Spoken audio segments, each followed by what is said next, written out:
Namaskar and good evening. We welcome our distinguished guests and dignitaries to the Bharat Mobility Global Expo 2024, India's largest and first of its kind mobility exhibition with focus on the theme Beyond Boundaries, Co-Creating Future Automotive Value Chain. विश्व अर्थव्यवस्था में एक bright spot के तौर पर पहचाना जा रहा तथा अमृतकाल से स्वर्णिम काल की यात्रा तय कर रहे भारत के लिए ये एक महत्वपूर्ण पड़ाव है. Honorable Prime Minister, on this occasion we are honored by your gracious presence. Let us greet Honorable Prime Minister with loud applause once again.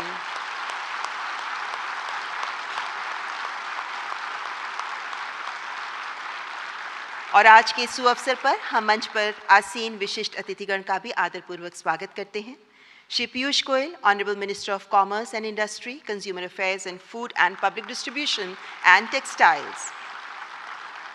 Shri Nitin Gadkari, Honorable Minister for Road Transport and Highways. Shri Hardeep Singh Puri, Honorable Minister of Petroleum and Natural Gas, Housing and Urban Affairs. Dr. Mahendra Nath Pandey, Honorable Minister for Heavy Industries.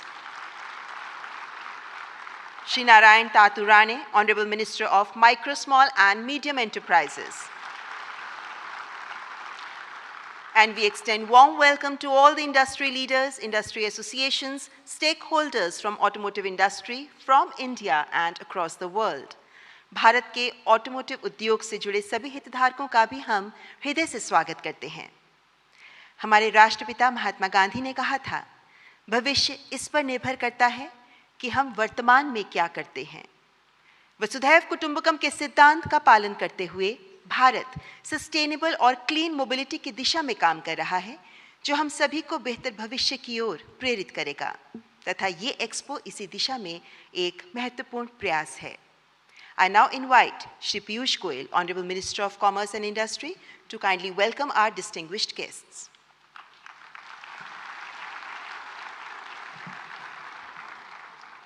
नमस्कार.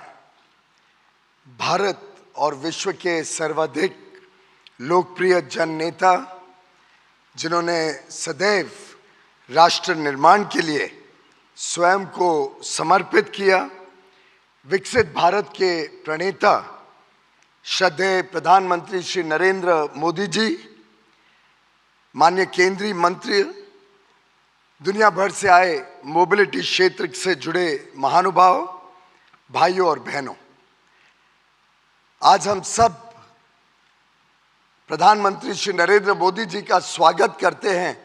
बहुत ही व्यस्त अपने कार्यक्रम के बीच parliament चल रही है, उसके बावजूद हमारे क्षेत्र का हौसला बढ़ाने के लिए, हम सबको आगे के लिए और ऊर्जा देने के लिए आपने आज के कार्यक्रम को स्वीकार किया. इसके लिए आपका कोटि कोटि धन्यवाद, साधुवाद.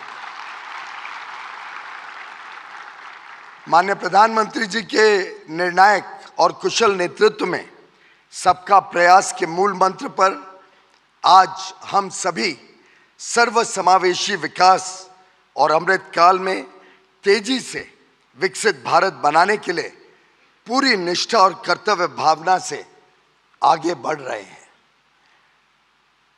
माननीय प्रधानमंत्री जी, आपने भारत की अर्थव्यवस्था को जिस प्रकार से पिछले 10 वर्षों में मजबूत बनाकर एक प्रकार से फ्रैजाइल 5 इकोनॉमी, जहां पे विश्व ने भरोसा ही छोड़ दिया था भारत के ऊपर, भारत के पासपोर्ट की भी वैल्यू, हम किधर भी जाते दुनिया में तो कोई बहुत इज्जत नहीं मिलती थी.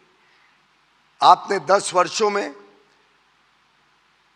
पूरी तरीके से कायाकल्प करके देश के गरीब, देश के युवा, देश की नारी शक्ति और देश के किसानों के जीवन में अमूलचूल परिवर्तन कर उन्हें सशक्त बनाया, उनको एक उज्जवल भविष्य के लिए आकांक्षी बनाया.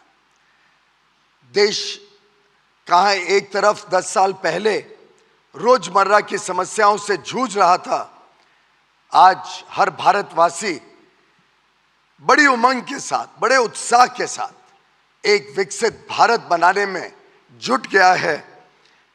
पूरा विश्व भी आज भारत की तरफ देख रहा है, हमें एक ट्रस्टेड पार्टनर के रूप में मानता है। और आपके नेतृत्व में जिस प्रकार से G20 शिखर सम्मेलन में जो भारत मंडपम में ही हुआ, उसमें जिस प्रकार से देशवासियों ने पूरी तरीके से लगकर G20 में भारत की प्राथमिकता को देखा, उसका आनंद लिया। 60 से अधिक स्थानों पर 200 से अधिक मीटिंगें हुई, पूरे विश्व को ध्यान में आया। अब ये भारत रुकने वाला नहीं है, अब ये भारत तेज गति से आगे बढ़ने वाला भारत है। अब ये विश्व का नेतृत्व करने वाला भारत है और विश्व का नेतृत्व आपके कंधों पर आज पूरे विश्व की उम्मीदें टिकी हुई हैं कि आप विश्व का नेतृत्व करेंगे।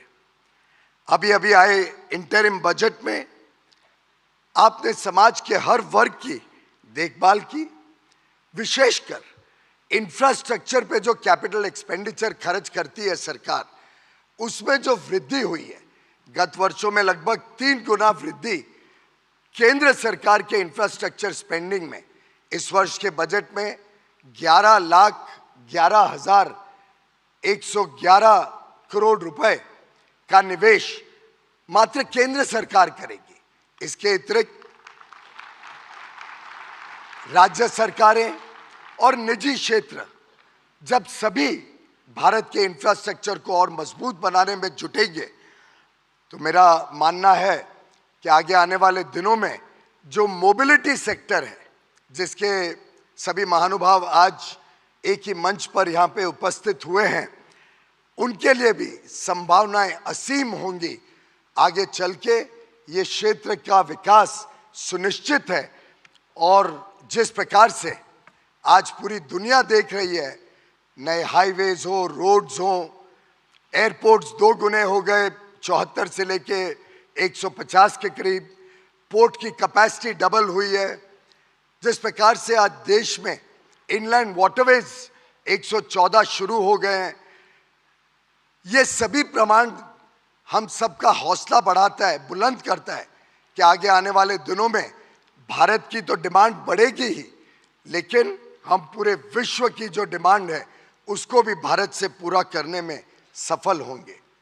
माननीय प्रधानमंत्री जी, इस बजट की एक विशेषता जिसके लिए मैं आपका साधुवाद करता हूं, आपका नमन करता हूं, कि पूरे विश्व ने देखा कि कैसे एक फिस्कली प्रूडेंट बजट, जिसमें अनुमानित वित्तीय घाटा से भी कम इस वर्ष में और अगले वर्ष में तेजी से घटता हुआ वित्तीय घाटा, हमें एक मजबूत अर्थव्यवस्था के रूप में तेजी से आगे बढ़ाएगा, जिससे उद्योग जगत को और हर भारतवासी को बहुत सारी संभावनाएं खुलेंगी।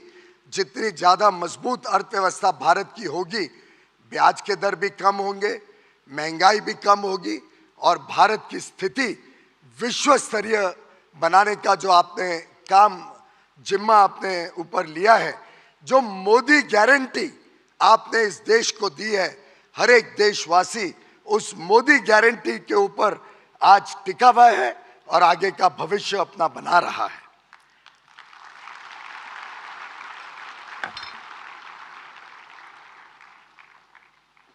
मित्रों, माननीय प्रधानमंत्री जी के मन में यह स्पष्ट था कि अगर भारत को विश्व पटल पर अपनी उपलब्धियां बतानी है, विश्व पटल पर भारत की जो क्षमताएं हैं वो पहुंचानी है, तो उसके लिए हमें अच्छी व्यवस्थाएं भी चाहिए, जिसमें एग्जीबिशंस हो सके, कॉन्फ्रेंसेस हो सके। और मैं माननीय प्रधानमंत्री जी का धन्यवाद करता हूं कि भारत मंडपम और यशोभूमि दिल्ली में 2 ऐसे बड़े स्थान आपके मार्गदर्शन में, आपकी दूरदर्शी सोच के कारण, जो विजन आपने हम सबको दी कि देश में और भारत में ऐसी संस्थाएं खड़ी हों और ऐसी सुविधाएं उपलब्ध हों कि दुनिया जब आए तो टेंटों में यहाँ पे एग्जीबिशन नहीं होगा, टूटे फूटे हॉलों में एग्जीबिशन नहीं होगा। ऐसी विशाल परिस्थिति, ऐसे विशाल परासर में जो आज यहाँ उपलब्ध है, अब भारत दुनिया को दिखाता है कि हम में कितना दम है, हम क्या कर सकते हैं। और मुझे आपको बताते हुए बड़ी खुशी होती है कि आज मोबिलिटी क्षेत्र का पूरा इंडस्ट्री, हर एक इसका सेक्टर, टायर हो, टू व्हीलर हो, थ्री व्हीलर हो, फोर व्हीलर हो, कमर्शियल व्हीकल हो, सीएनजी व्हीकल, इलेक्ट्रिक व्हीकल, उसके साथ जुड़ा हुआ सॉफ्टवेयर, जो इलेक्ट्रॉनिक इंडस्ट्री बड़े मात्रा में ऑटोमोबाइल्स के साथ जुड़ती है, स्टार्टअप्स, ऐसे हर एक व्यक्ति और हर एक वो संस्था जो मोबिलिटी के साथ जुड़ी है, हर एक एसोसिएशन भारत के इतिहास में पहली बार एक मंच पर आया है और मात्र 2-2.5 महीने के मेहनत से एक इतना विशाल आज एग्जीबिशन भारत मंडपम में रखा गया है। और मुझे पूरा विश्वास है कि आगे चल के ये एक एनुअल फीचर हो जाएगा जो पूरी दुनिया जिसके लिए वेट करेगी, दुनिया प्रतीक्षा करेगी कि भारत में कब मोबिलिटी की अगली एग्जीबिशन आने जा रही है। इसी कड़ी में आगे चल के और अन्य क्षेत्रों का भी हौसला बढ़ा है। टेक्सटाइल क्षेत्र भी 26 से 29 फरवरी को यहाँ पे एक विश्व स्तरीय एग्जीबिशन और कॉन्फ्रेंस करने जा रही है, जो भारत मंडपम और यशोभूमि दोनों मिला के लगभग 22 लाख स्क्वायर फुट की एग्जीबिशन, जो माननीय प्रधानमंत्री जी की कल्पना है, स्पीड, स्किल और स्केल, उसको दर्शाते हुए ये बड़ी बड़ी एग्जीबिशंस अब विश्व को भारत का नया चित्र, नए भारत का एक झलक देने का काम कर रही हैं। मुझे पूरा विश्वास है कि अति आधुनिक टेक्नोलॉजी को लेकर सस्टेनेबल समाधानों तक यह एक्सपो भारत की इंजीनियरिंग कैपेबिलिटीज का प्रमाण विश्व के सामने रखेगी। मैं मानता हूं कि भारत जिस तेजी से एडवांस्ड एनर्जी स्टोरेज, ई मोबिलिटी और ग्रीन हाइड्रोजन टेक्नोलॉजीज के क्षेत्र में पायनियरिंग काम कर रहा है, वो विश्व में भी आज पहचाना जा रहा है। यह स्पष्ट है कि भारत 2030 तक शायद विश्व का सबसे बड़ा ईवी मार्केट के रूप में, इलेक्ट्रिक व्हीकल मार्केट के रूप में उभरेगा। मैं सभी स्टेक होल्डर्स से इस मोमेंटम का लाभ उठाने का आग्रह करता हूं, ताकि हम सब मिलकर ऑटोमोटिव लैंडस्केप को ज्यादा एफिशिएंट, सस्टेनेबल और इंक्लूसिव बना सकें। माननीय प्रधानमंत्री जी की जो दूरदर्शी सोच है, जो उनका विजन है, भारत के मोबिलिटी इकोसिस्टम में क्रांतिकारी परिवर्तन की आधारशिला का, ये एक कनेक्टेड भारत, एक कन्वीनियंट और कंजेशन फ्री ट्रैवल देने वाला देश, clean and cutting edge technology से शोभित, हम सबको टर्बो चार्ज कर रहा है। और हम सब आपको आश्वस्त कराना चाहते हैं माननीय प्रधानमंत्री जी कि जो आपने हमें दिशा निर्देश दिया है, जो मार्गदर्शन दिया है, हम उसको हकीकत में बुनने के लिए कोई कसर नहीं छोड़ेंगे। हम सब आपके साथ हैं और आपके मार्गदर्शन में विकसित भारत 2047 के लिए हम सब कर्तव्य भावना से पूरा प्रयास करेंगे। मैं पुनः हम सब की तरफ से और 140 करोड़ देशवासियों की ओर से आपका कोटि कोटि धन्यवाद और साधुवाद करता हूं। बहुत बहुत धन्यवाद।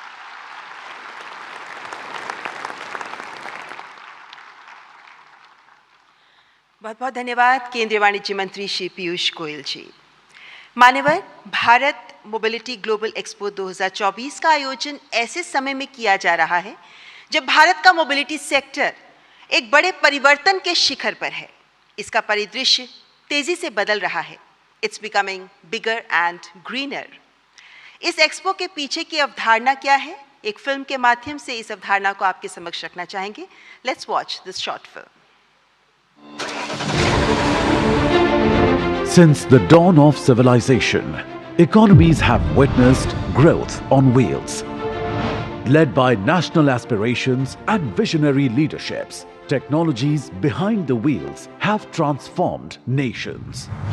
Today, India is set to emerge as the fastest growing economy in the world with strong economic fundamentals.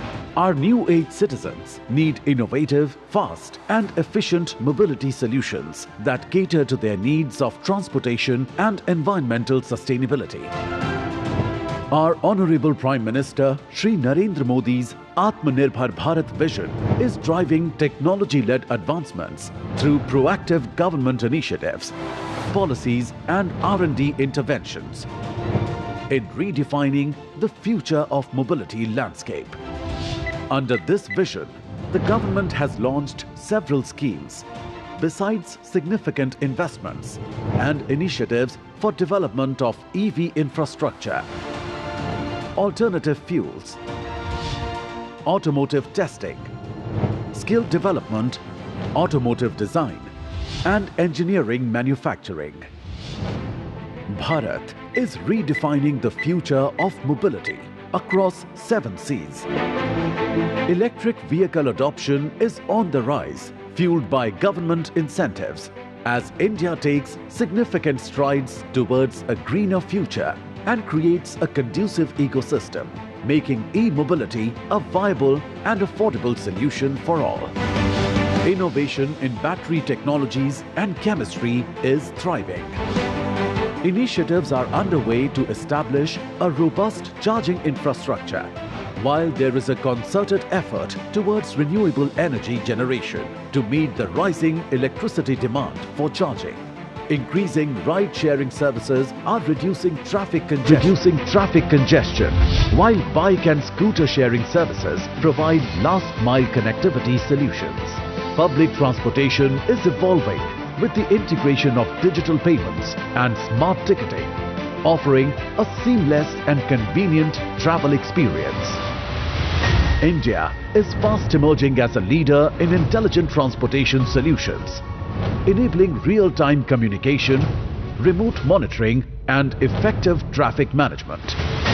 Leveraging existing skill sets in advanced manufacturing, IT, electronics and a burgeoning startup ecosystem, India is poised to emerge as a global leader in the mobility sector, to seamlessly blend all elements of the ecosystem and to work towards a common goal of sustainable, convenient and affordable mobility.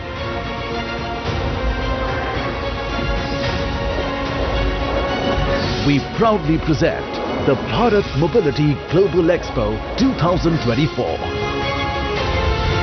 The future of mobility is here.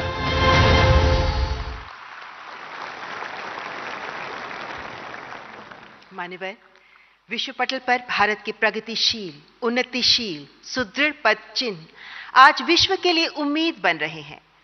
भारतवासियों की सेवा में सदैव तत्पर, विकास और प्रगति का पर्याय बन, अपने निर्णायक नेतृत्व और दूरदर्शिता से भारत को विश्व पटल पर स्थापित करने में कार्यरत भारत के यशस्वी प्रधानमंत्री माननीय श्री नरेंद्र मोदी जी के प्रखर नेतृत्व से ही ये संभव हो पाया है।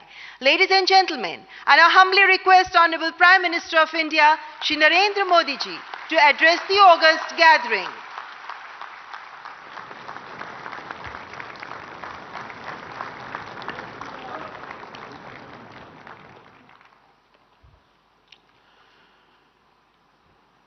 केंद्रीय मंत्रिमंडल के मेरे सहयोगी श्री नितिन गडकरी जी, नारायण राणे जी, पीयूष गोयल जी, हरदीप सिंह पुरी जी, महेंद्र नाथ पांडे जी, इंडस्ट्री के सभी दिग्गज, अन्य महानुभाव, देवी और सज्जनों, अभी मैं पीयूष जी को सुन रहा था। वो कह रहे थे कि आप आए तो हमारा हौसला बढ़ जाता है, लेकिन मैं देख रहा तो यहां तो सारे हॉर्स पावर लोग वाले बैठे हैं।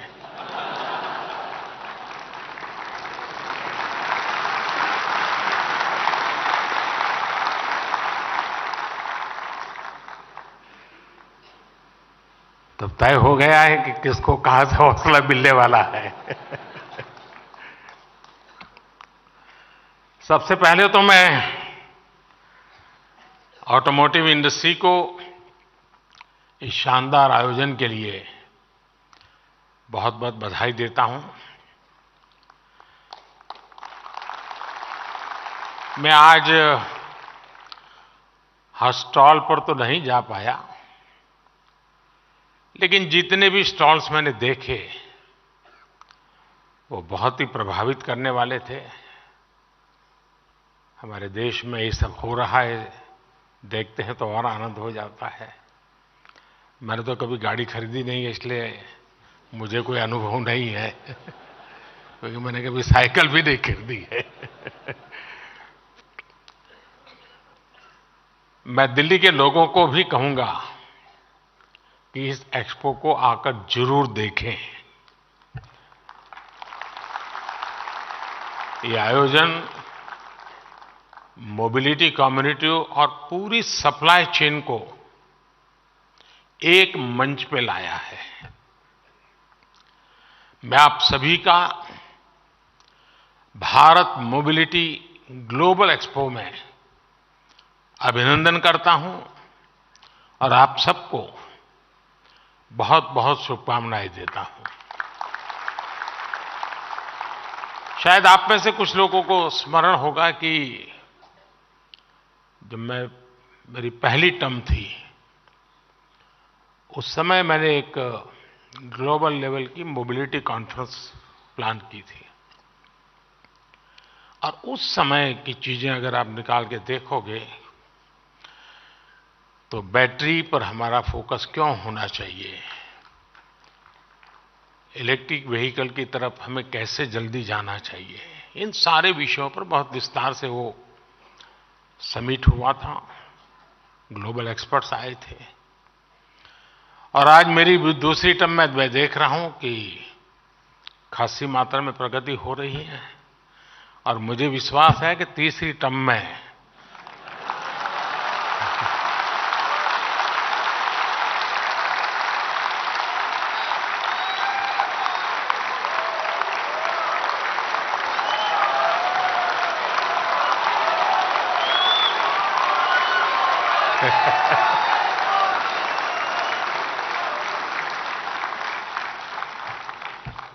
चलिए, समझदार को इशारा काफी होता है। और आप लोग तो मोबिलिटी की दुनिया है, तो ये इशारा देश में जल्दी से पहुंचेगा।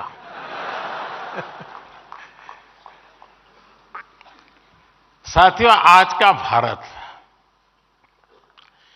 2047 तक विकसित भारत बनाने के लक्ष्य को लेकर आगे बढ़ रहा है। इस लक्ष्य की प्राप्ति में मोबिलिटी सेक्टर एक बहुत बड़ी भूमिका अदा करने वाला है। और मैंने लाल किले से कहा था, मैं आज दोबारा उसका पुनर्स्मरण करा रहा हूं। उसमें मेरा एक विजन भी था, मेरा विश्वास भी था। और वो विश्वास मेरा अपना नहीं था, 140 करोड़ देशवासियों का सामर्थ्य के कारण वो विश्वास शब्दों में प्रकट हुआ था। और उस दिन मैंने कहा था लाल किले से, यही समय है, सही समय है।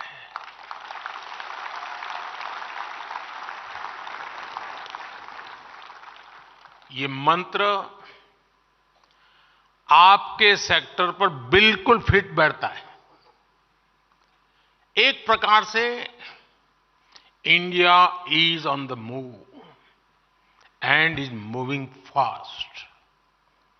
भारत के मोबिलिटी सेक्टर के लिए एक तरह से गोल्डन पीरियड का प्रारंभ है। आज भारत की अर्थव्यवस्था का तेजी से विस्तार हो रहा है और जैसा मैंने पहले कहा, हमारी सरकार की तीसरे टर्म में भारत का दुनिया की तीसरी सबसे बड़ी अर्थव्यवस्था बनना तय है।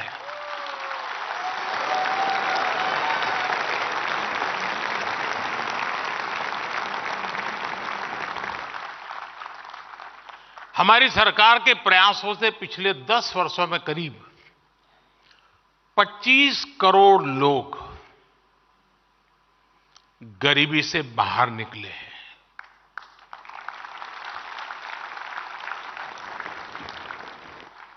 और जब वो गरीबी से बाहर निकलता है ना, तब उसके सपनों में पहली 5 चीजों में क्या होता है? एक आप होते हैं। चाहे वो साइकिल खरीदने का चाहेगा, चाहे स्कूटी खरीदना चाहेगा, चाहे स्कूटर, और हो सके तो 4 व्हीलर, उसका पहला ध्यान आप ही पर जाने वाला है।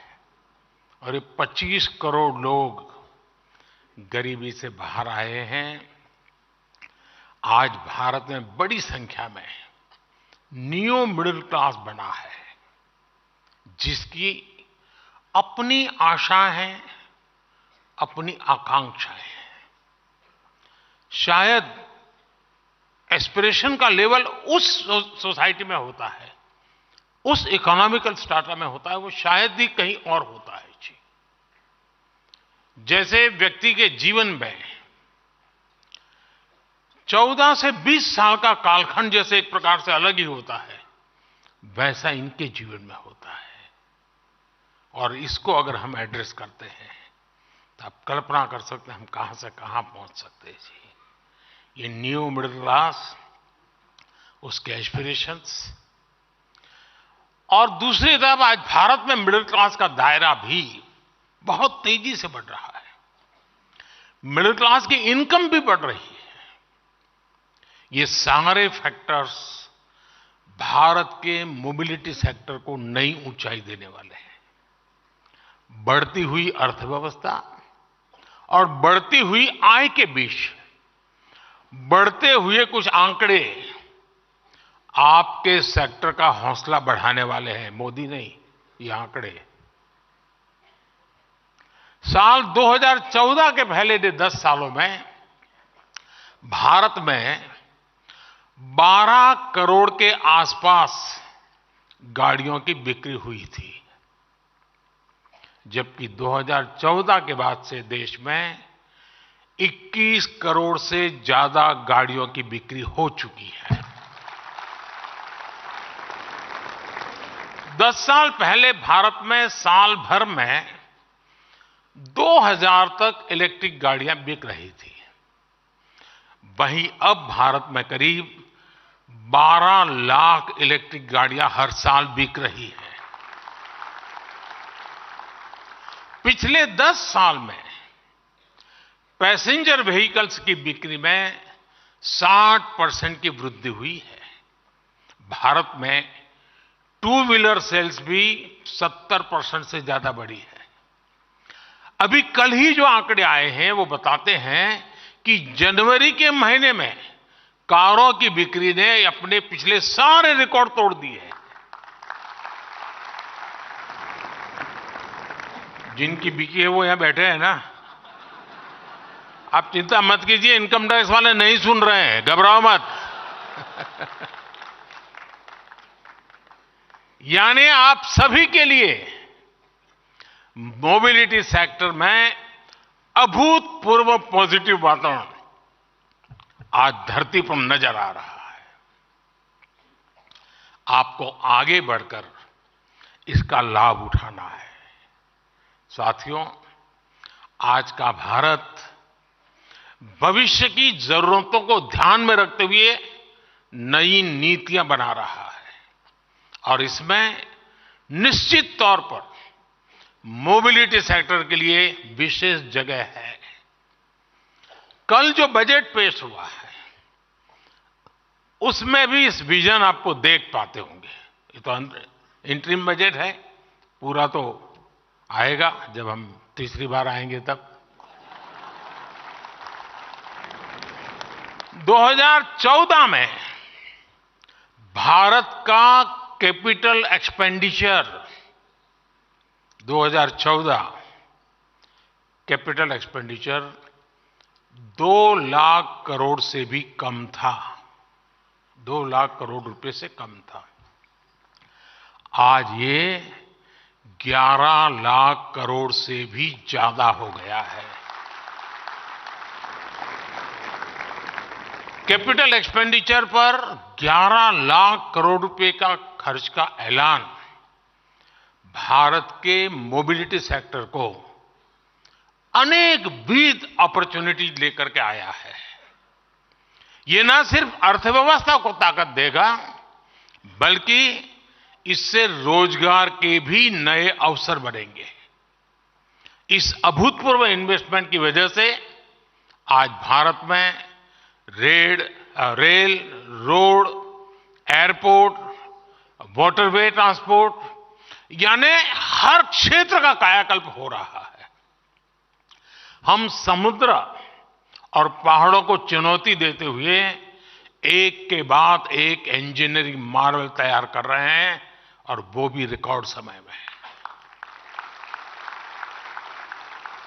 अटल टनल से लेकर अटल सेतु तक भारत का इंफ्रास्ट्रक्चर डेवलपमेंट नए रिकॉर्ड बना रहा है।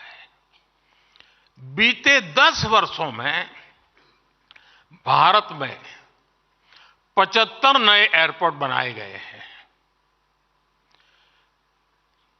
करीब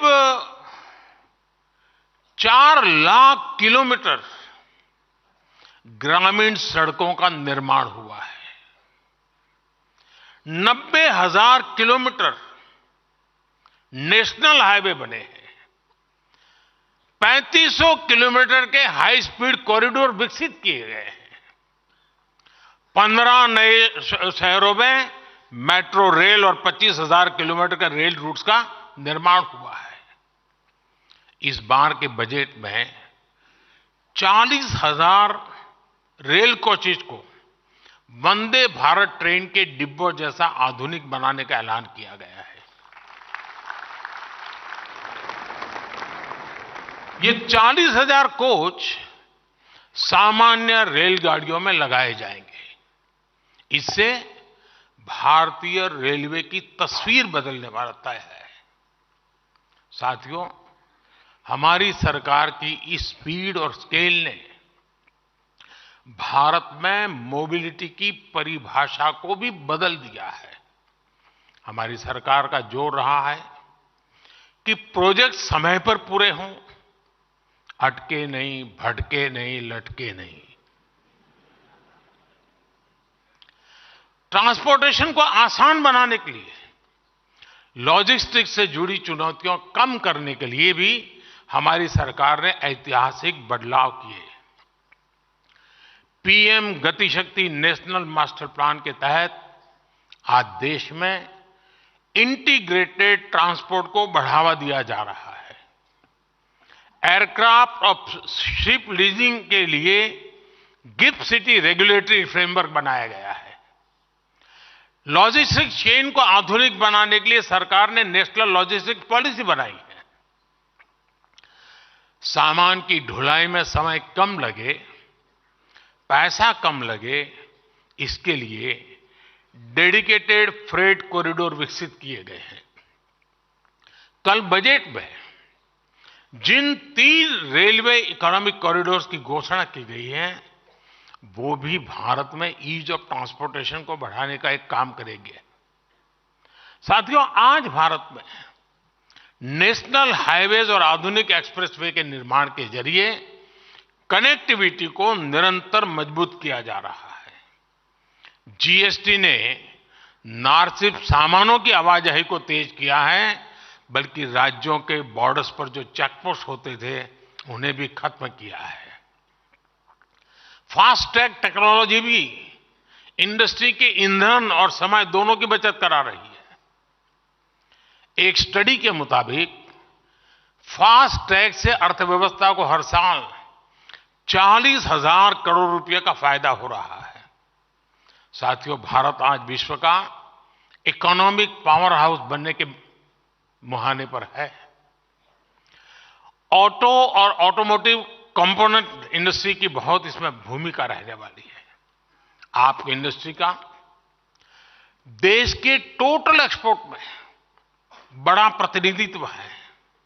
भारत आज पैसेंजर व्हीकल के मामले में विश्व का तीसरा सबसे बड़ा मार्केट है।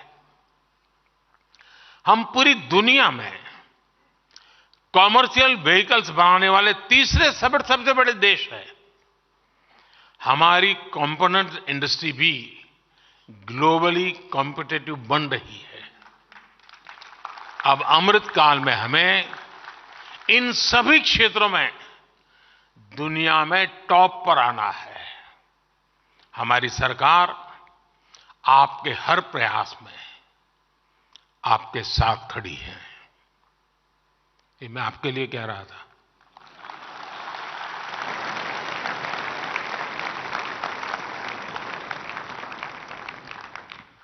आपकी इंडस्ट्री के लिए सरकार ने 25,000 करोड़ रुपए से ज्यादा की प्रोडक्शन लिंक इंसेंटिव स्कीम बनाई है। यह हमारी पूरी वैल्यू चेन को आत्मनिर्भर बनाने और एमएसएमईज को शक्ति देने में बड़ी भूमिका निभा रही है। बैटरी स्टोरेज के लिए सरकार ने 18,000 करोड़ रुपए की पीएलआई स्कीम दी है। और जब बैटरी स्टोरेज की बात आती है तब मैं आपको बताता हूं मैं क्या सोच रहा हूं।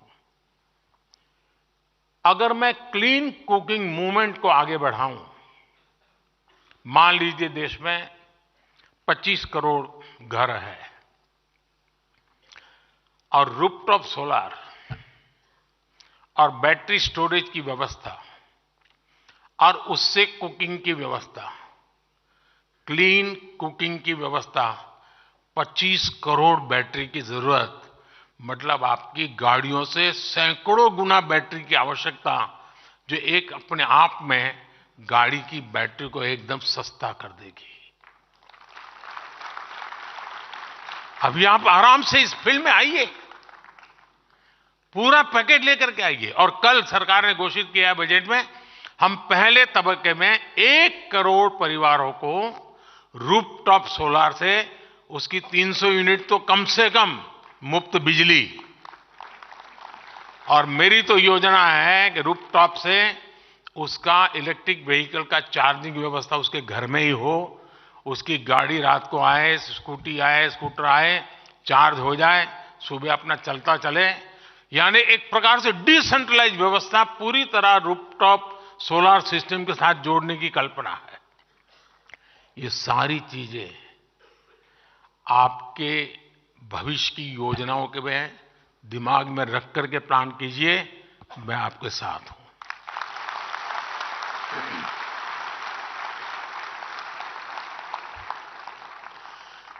रिसर्च और टेस्टिंग को और बेहतर करने के लिए नेशनल प्रोजेक्ट को 3200 करोड़ रुपए दिए गए हैं।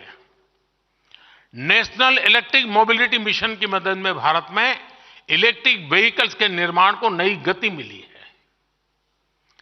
ईवी की डिमांड को बढ़ावा देने के लिए सरकार ने करीब 10,000 करोड़ रुपए का निवेश किया है। हमारी सरकार की फेम स्कीम भी बहुत सफल रही है। इस स्कीम के तहत आज राजधानी दिल्ली समेत कई शहरों में हजारों इलेक्ट्रिक बसें चलनी शुरू हुई है। सरकार ईवी चार्जिंग स्टेशन बनाने के लिए भी सब्सिडी दे रही है। साथियों, रिसर्च और इनोवेशन को प्रोत्साहित करने के लिए कल के बजट में, जैसा मैंने कहा, 1 लाख करोड़ रुपए 1 लाख करोड़ रुपए की फंड की घोषणा की है। स्टार्टअप को मिल रही टैक्स छूट को और विस्तार देने का भी निर्णय कर लिया है। इन फैसलों से भी मोबिलिटी सेक्टर में नई संभावनाएं पैदा होगी। ईवीज के सामने आज सबसे बड़ी चुनौती उसकी कॉस्ट और बैटरीज की है।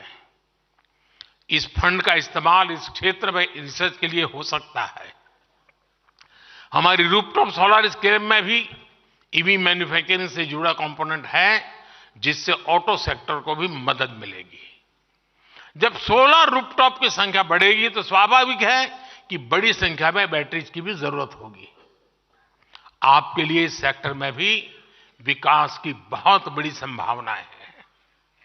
और मैं तो एक और बात कहूंगा, क्यों नहीं हमारी इंडस्ट्री ऐसी रिसर्च करती जिसमें भारत में मौजूद रॉ मटेरियल से ही नई तरीके की बैटरी बनाई जाए। क्योंकि दुनिया को चिंता है कि ये रॉ मटेरियल कितने लंबे अरसे तक चलेगा और तब क्या होगा। हम अभी से क्यों ना ऑल्टरनेट ले। मैं समझता हूं कि देश दे सकता है। काफी लोग सोडियम पे काम कर भी रहे हैं। और सिर्फ बैटरीज ही नहीं, ऑटो सेक्टर को ग्रीन हाइड्रोजन और इथेनॉल के क्षेत्र में भी नई रिसर्च को बढ़ावा देना चाहिए। हमारे स्टार्टअप्स ने ड्रोन सेक्टर को भारत में नई उड़ान दी है। इस फंड का इस्तेमाल ड्रोन से जुड़ी रिसर्च में भी हो सकता है। आज हमारे वाटरवेज ट्रांसपोर्ट के बहुत ही कॉस्ट इफेक्टिव माध्यम बनकर उभरे हैं। भारत की शिपिंग मिनिस्ट्री अब स्वदेशी टेक्नोलॉजी का इस्तेमाल करके हाइब्रिड वेसल्स बनाने की दिशा में आगे बढ़ रही है। आपको भी इस दिशा में जरूर आगे आना चाहिए। साथियों, आज इंडस्ट्री के आप सभी दिग्गजों के बीच, मार्केट की इतनी सारी चर्चाओं के बीच, मैं एक मानवीय पहलू की तरफ भी आपका ध्यान दिलाना चाहता हूं। हमारे लाखों ड्राइवर साथी इस मोबिलिटी सेक्टर का एक बहुत बड़ा हिस्सा है। जो ट्रक चलाते हैं, जो टैक्सी चलाते हैं, वो ड्राइवर हमारी सामाजिक और आर्थिक व्यवस्था का एक अभिन्न हिस्सा है। अक्सर ये ड्राइवर्स घंटों घंटों लगातार ट्रक चलाते हैं और मालिक भी क्या, समय पर क्यों नहीं आया वहीं से शुरू करता है, कहां रुक गया था। इनके पास आराम का समय नहीं होता। ऐसी मुश्किल परिस्थितियों में कई बार ये लोग सड़क हादसों का भी शिकार हो जाते हैं। ट्रक ड्राइवर्स की इस चिंता, उनके परिवार की इस चिंता को भी हमारी सरकार भली भांति समझती है। मुझे आपको ये बताते हुए खुशी है कि ड्राइवर्स को बीच सफर में आराम देने के लिए केंद्र सरकार ने एक नई योजना पर काम शुरू किया है। इस योजना के तहत सभी नेशनल हाईवेज पर ड्राइवरों के लिए नई सुविधा वाले आधुनिक भवनों का निर्माण होगा। इन भवनों में ड्राइवरों के लिए भोजन, पीने के साफ पानी, शौचालय, पार्किंग और आराम करने की पूरी व्यवस्था होगी। सरकार की तैयारी इस योजना के पहले चरण में देश भर में ऐसे 1000 भवन बनाने से शुरुआत करने की है।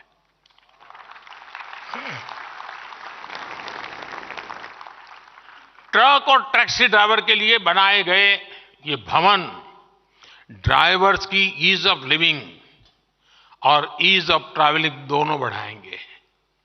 इससे उनकी सेहत भी ठीक रहेगी और दुर्घटनाओं को रोकने में भी बहुत मदद मिलेगी। साथियों, अगले 25 वर्षों में मोबिलिटी सेक्टर में असीम संभावनाएं बनने वाली है। लेकिन इन संभावनाओं का पूरा इस्तेमाल हो, इसके लिए इंडस्ट्री पर भी यह जिम्मेदारी है कि वो खुद को भी तेजी से ट्रांसफॉर्म करे। मोबिलिटी सेक्टर को टेक्निकल वर्कफोर्स और प्रशिक्षित ड्राइवर्स की जरूरत है। आज देश में 15,000 से अधिक आईटीआईज इस इंडस्ट्री को मैन पावर देते हैं। क्या इंडस्ट्री के लोग इन आईटीआईज के साथ मिलकर कोर्सेज को और ज्यादा रिलेवेंट नहीं बना सकते? आप जानते हैं कि सरकार ने एक स्क्रैपेज पॉलिसी बनाई है। इसके तहत पुरानी गाड़ियों को स्क्रैपिंग के लिए देने पर नई गाड़ियां खरीदने के दौरान रोड टैक्स में छूट दी जाती है। क्या ऑटो इंडस्ट्री भी लोगों को प्रोत्साहित करने के लिए ऐसे इंसेंटिव नहीं दे सकती क्या? साथियों, इस एक्सपो को आपने टैगलाइन दी है, बियॉन्ड बाउंड्रीज। ये शब्द भारत की भावना को दिखाते हैं। हम आज पुरानी बंदिशों को तोड़कर पूरी दुनिया को साथ लाना चाहते हैं। हम ग्लोबल सप्लाई चेन में भारत की भूमिका का विस्तार करना चाहते हैं। इंडियन ऑटो इंडस्ट्री के सामने संभावनाओं का पूरा आसमान है। आइए अमृतकाल के विजन पर आगे बढ़े। आइए भारत को इस क्षेत्र का ग्लोबल लीडर बनाए। और मैं टायर वालों के क्षेत्र में अभी चक्कर काट के आया और मेरा पहले दिन से इन टायर वाली दुनिया से झगड़ा रहता है। मुझे अभी भी समझ नहीं आता है कि भारत जो खेती प्रधान देश है उसको रबर इंपोर्ट क्यों करना पड़े।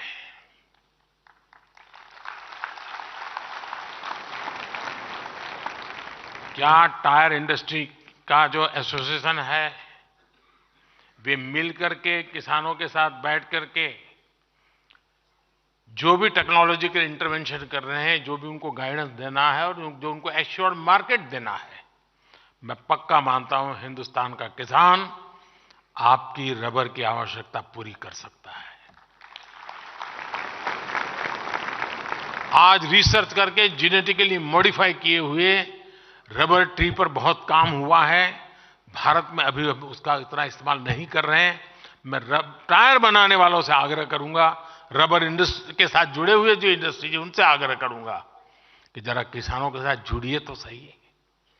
हम इंटीग्रेटेड कॉम्प्रिहेंसिव होलिस्टिक अप्रोच के साथ आगे बढ़े जी।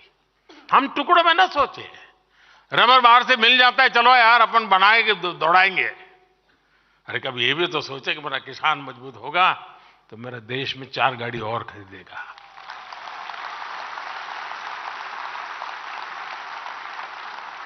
और गाड़ी कोई भी खरीदे, टायर तो आप ही का लगने वाला है जी। मेरा कहने का तात्पर्य है कि साथियों, आप लोग पहली बार जब इतनी बड़ी मात्रा में एक साथ आए हैं, नए सिरे से कैसे सोच सकते हैं। एक दूसरे को हेल्पिंग हैंड बनकर के नए इनोवेटिव आइडियाज के साथ आप कैसे आगे बढ़ सकते हैं। और आज हम एक ऐसे स्टेज पर हैं, हम जितने साथ मिलकर काम करेंगे हमारी ताकत अनेक गुना बढ़ जाएगी और हम दुनिया में छाने का मौका नहीं जाने देंगे।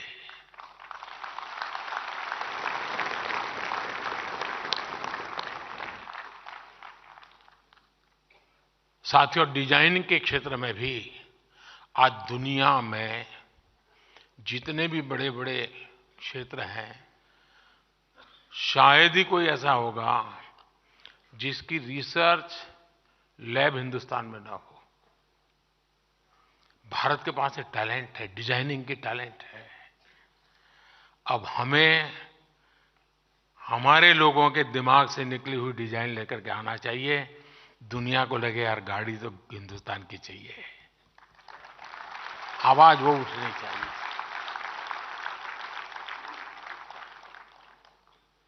गर्व से वो कहे, रास्ते में जाता है तो कोई भी, अरे ये हमारी मेड इन इंडिया है, जरा देख के गाड़ी तो देखे जरा। मैं मानता हूं ये मिजाज पैदा करना चाहिए। और अगर आपका आप पर भरोसा होगा ना तो दुनिया आप पर भरोसा करेगी। मैं जब दुनिया के सामने योग की बात लेकर के गया था, यूएन में मैंने योग की बात कही थी, तो मैं वापस हिंदुस्तान आया तो मुझे कई लोग कह रहे थे क्या मोदी जी यूएन में पहला भाषण करने गए और आप ये करके आए।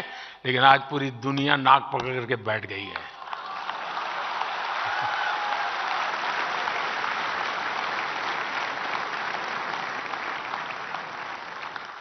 अपने आप पर भरोसा करिए,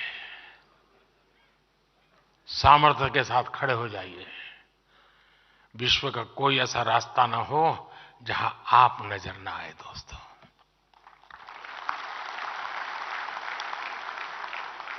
जहां से नजरें तुम्हारी गुजरे वहां पे तुम्हें गाड़ी तुम्हारी नजर आए।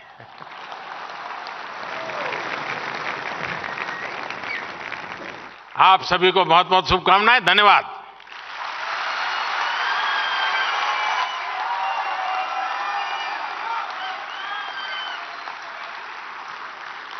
बहुत बहुत धन्यवाद माननीय प्रधानमंत्री जी।